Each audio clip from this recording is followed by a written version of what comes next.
మీరు ఇంకా మాన్యువల్గానే ప్రజెంటేషన్స్ తయారు చేస్తున్నారా?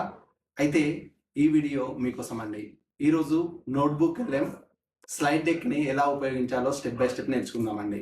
ముందుగా నోట్బుక్ ఎల్ఎంని ఓపెన్ చేసి మనం పార్ట్ 1లో ఆల్రెడీ బయాలజీ పీడిఎఫ్ని అప్లోడ్ చేశాం కాబట్టి దాని మీద క్లిక్ చేస్తే స్టూడియో ఆప్షన్ వస్తుందండి. ఆ స్టూడియో ఆప్షన్ మీద క్లిక్ చేయగానే ఇంటర్ఫేస్ ఇలా ఉంటుందండి. థర్డ్ ఆప్షన్ స్లైడ్ డెక్ అని కనబడుతుంది. దాని మీద క్లిక్ చేస్తే మనకు ఇంటర్ఫేస్ ఇలా వస్తుందండి. ముందుగా పై భాగంలో ఫార్మాట్ని సెలెక్ట్ చేసుకోవాలి. నెక్స్ట్ లాంగ్వేజ్ని సెలెక్ట్ చేసుకోవాలి. లాంగ్వేజ్ చాలా లాంగ్వేజెస్ ఉంటాయి. మీకు ఏ లాంగ్వేజ్ అవసరమో ఆ లాంగ్వేజ్ని సెలెక్ట్ చేసుకోండి.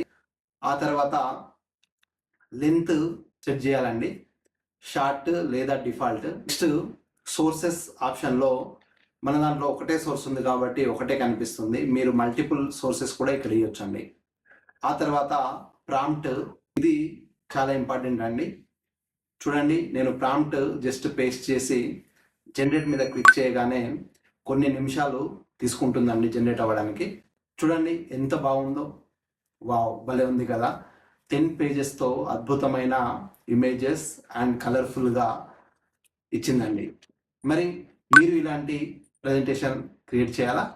అయితే ఈ ప్రాంప్ట్ కావాలంటే ప్రాంప్ట్ అని కామెంట్ చేయండి, మీకు డైరెక్ట్గా డిఎం చేస్తాం. మరిన్ని ఇలాంటి ఏ టూల్స్ కోసం AI పాఠశాలని ఫాలో అవ్వడం మర్చిపోకండి. అంతేకాదండి, మీ ఫ్యామిలీ అండ్ ఫ్రెండ్స్కి ఈ వీడియో తప్పకుండా షేర్ చేయండి. Thank you so much.